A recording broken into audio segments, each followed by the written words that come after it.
buenas tardes tengan todos ustedes, señor presidente, licenciado Enrique Peña Nieto, presidente de los Estados Unidos mexicanos, señora doctora Jimena Puente de la Mora, comisionada presidenta del Instituto, señoras y señores comisionados, representantes de los poderes públicos del Estado mexicano, señoras y señores legisladores, diputados, senadores, señoras y señores amigos todos, bienvenidos a la recién restaurada Casona de Jicoténcatl, sede del Senado de la República y durante esta semana, recinto de la transparencia.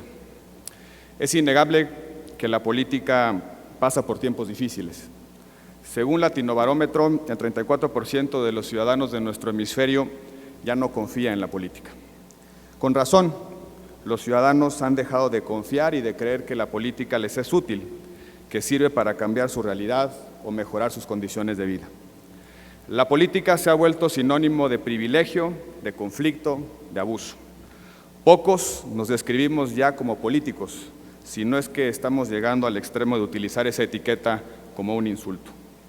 Pero en ocasiones, como en este evento, en este espacio de reflexión, la política se revela en toda su dimensión creativa y creadora, porque sin duda la transparencia es un logro de la buena política. De la política que se propone objetivos y los procura a través del diálogo, la negociación, el acuerdo.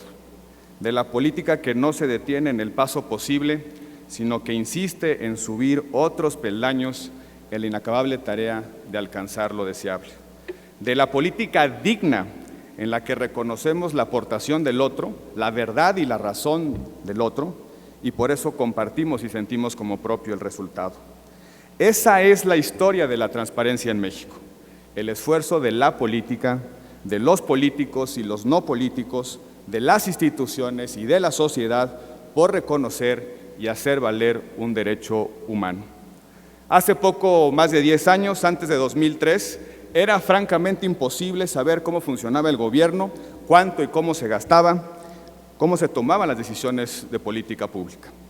El ciudadano podía votar, asociarse con otros, expresar sus ideas y opiniones, pero no podía vigilar o supervisar el desempeño de sus gobiernos, de las autoridades que elegía. Los gobiernos eran auténticas cajas de opacidad y los ciudadanos poco podían hacer para echar luz sobre los asuntos públicos. Pero un buen día decidimos hacer política para cambiar esa realidad.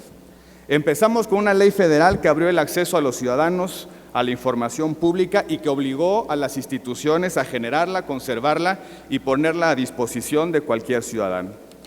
La sociedad fijó la demanda, nos exigió atenderla, pensó y propuso modelos. Los políticos escuchamos y atendimos esa exigencia y la política concretó un diseño institucional para reconocer y hacer efectivo ese derecho ciudadano. Pero el círculo virtuoso de la política no concluyó ahí. Nos dimos cuenta después de que debíamos dar un paso más audaz. Nos dijimos como sociedad que el derecho legalmente ganado no podía tener marcha atrás, que debíamos garantizar su máxima realización desde la Constitución. En 2007 elevamos el derecho a la información a rango constitucional. Hicimos una reforma al artículo 6. Fijamos los mínimos, ampliamos el espectro de protección, definimos la anatomía del aparato institucional, reescribimos el derecho para plasmar todo lo que hasta entonces ya habíamos aprendido. A través de la política, esculpimos en piedra lo que antes habíamos labrado en el tronco de la ley. Luego advertimos que no habíamos logrado que todos los ciudadanos ejercieran por igual su derecho a saber, a conocer y a vigilar a sus gobiernos. La realidad reveló que el derecho a la información se iba consolidando a distintas velocidades. Las dependencias del Ejecutivo Federal llevaban una década entrenándose como sujetos obligados, incrementándose el número de solicitudes que atendían, tomando decisiones para abrir progresivamente el acceso a la información. Al mismo tiempo, en muchos estados, este derecho, en el mejor de los casos, era simplemente derecho de papel. Leyes inservibles o infuncionales, institutos de transparencia locales sin independencia de facto, limitados en sus capacidades, órganos garantes, sí, pero de la opacidad, de la consigna de la opacidad. Y de nueva cuenta hicimos política. La sociedad nos exigió y la pluralidad promovió un nuevo cambio normativo e institucional. Nos desatamos de la inercia y dimos un nuevo paso todos juntos. Nunca antes en el proceso legislativo mexicano, académicos y organizaciones de la sociedad habían participado en el proceso mismo de la redacción de la ley. Las fuerzas políticas nos encontramos a la mitad del pasillo para terminar con las excepcionalidades que diferenciaban entre ciudadanos de primera y ciudadanos de segunda, según su lugar de residencia o la jurisdicción de la información que era requerida. Todos hicimos nuevamente política, sí, todos, porque la política no es la ocupación o profesión de unos cuantos, sino la actividad que acerca a los diferentes para decidir juntos sobre lo común. Tenemos, por supuesto, desafíos y pendientes. Hemos configurado el diseño institucional, pero nos falta aún que se convierta en realidad viva e intangible para todos. Nos dimos plazos para implementar la nueva reforma constitucional. Debemos cumplir a cabalidad esos plazos sin pretextos ni excusas. Cada uno en la responsabilidad que nos toca.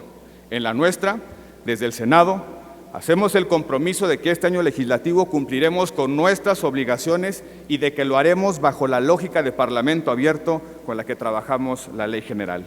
Cumpliremos también aquellas determinaciones que amplían nuestras responsabilidades como sujetos obligados en los plazos y condiciones que nosotros mismos pusimos en la ley. No solo en lo que respecta al uso de recursos públicos, sino de manera subrayada en los procesos deliberativos y de decisión que realizamos todos los días como parte de nuestro trabajo.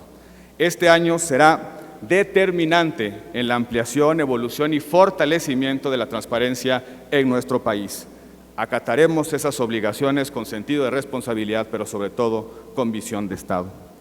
La transparencia, como decía, en nuestro país fue obra de la política. Pero también, como decía hace un momento Mauricio Merino, la transparencia es la mejor y la más leal aliada de la política. No podemos negar que en nuestro país las rutinas de transparencia se siguen viendo con resistencia desde los sujetos obligados, como cargas burocráticas, como riesgos de ser exhibidos o ser cuestionados por parte de la sociedad.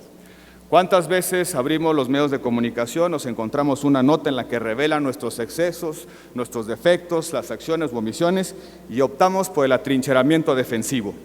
Buscamos la letra pequeña de la ley para reservar o hacer confidencial lo que por definición es público, el formato de inexistencia para desalentar al peticionario, la respuesta obtusa y complicada para por lo menos ganar tiempo, el cobro de copias para disuadir el acceso, o el recurso legal para en una de esas librarnos de la obligación concreta. En nuestras actitudes, y por qué no decirlo, en nuestros miedos, se reproducen las tentaciones de opacidad. Frente al desapego social por la política, quizás sea momento de ver a la transparencia en términos igualmente políticos, como la vía más eficaz para recuperar credibilidad, confianza y la legitimidad ahí donde la estemos perdiendo. Recientemente aprendimos como sociedad que abrir un expediente al escrutinio puede servir para corregir la respuesta dada por el Estado, para abrir una nueva oportunidad para hacer justicia, para evitar la doble victimización. El sentido político, que muy a menudo se aparta del sentido común, sugiere que la transparencia puede ser el instrumento para que nos reencontremos con el ciudadano que se ha alejado de la cosa pública y de sus instituciones. No hay amenaza, sino oportunidad de legitimación cuando el ciudadano puede actuar como contralor del gobierno y cuando el ciudadano se involucra en los asuntos de la política. Porque detrás de cada petición de información, detrás de cada acceso a las páginas o a las plataformas de transparencia, hay un ciudadano que está comprometiéndose con su país, que quiere participar en las decisiones, que está siendo parte de una comunidad y que quiere formar parte de las soluciones a los problemas de esa comunidad. Esos ciudadanos no amenazan al Estado, sino que se vuelven parte esencial de él. Se involucran a través de este derecho en la política, hacen política con nosotros, pero también frente a nosotros los políticos. Se vuelven agentes de cambio a través de un canal institucional de participación política en lugar de engrosar las filas del repudio estéril por enojo o por frustración. La transparencia altera la relación de los gobernantes y de los gobernados. Se detonan agendas y demandas sociales, se focalizan las exigencias sobre lo público. La transparencia, en suma, hace posible el ideal democrático del gobierno de todos, por todos y para todos. Los derechos son vigentes en la medida en la que hay instituciones para protegerlos. Los comisionados de este instituto tienen el deber de preservar esta institución. Ustedes, señoras y señores comisionados, son los garantes. A ustedes les toca fortalecer una institución para que nos trascienda, que sea inmune al paso del tiempo. A ustedes les toca defender a esta institución de quienes quieran achicarla, cuestionar su juicio o revertir los avances. Con cada determinación, con cada voto, ustedes van apuntalando ese derecho. Sus resoluciones deben ser apegadas a la ley, pero sobre todo deben estar orientadas al sentido de bien, al sentido de justicia, a la responsabilidad republicana. Cuiden que cada ciudadano regrese cuando se acerque con ustedes. Esa es, sin lugar a dudas, el mejor indicador de confianza de su gestión. Cuando uno repasa conquistas como esta, la de la transparencia y muchas otras, siente orgullo por la política. Frente a los enormes desafíos que tenemos como generación, la justicia, la desigualdad, el desarrollo responsable, debemos seguir la receta que funcionó en la expansión institucional de la transparencia. Política útil, sensible, creativa, eficaz, colaborativa. Nuestra generación está llamada a recuperar la dignidad de la política, generando respuestas a las expectativas y aspiraciones de las personas y de la sociedad, creando y transformando nuestras realidades sin conformarlos con lo poco o lo posible. Así como hicimos con la transparencia, así como debemos seguir haciendo con la transparencia, debemos hacer política para transformar a México y transformarlo de manera profunda. Porque la buena política se ocupa de construir instituciones funcionales y fuertes para ofrecer futuros más promisorios, llenos de esperanza y de bien común. Instituciones a las que al paso de los años podemos agradecer haber generado una alternativa a la tragedia, al dolor, a la desesperanza. Instituciones que den orden y causa a la pluralidad y que no den espacio a la irresponsabilidad o a las falsas e ilusorias salidas a nuestros problemas. Instituciones que signifiquen un legado duradero de esta generación, de nuestra generación, a las generaciones por venir. Instituciones que nazcan de la política, que legitimen la buena política, que preserven el valor de la política. La política que, por cierto, nos tiene hoy aquí, orgullosos de la transparencia y comprometidos con los que nos falta aún por hacer. Por su atención, muchísimas gracias.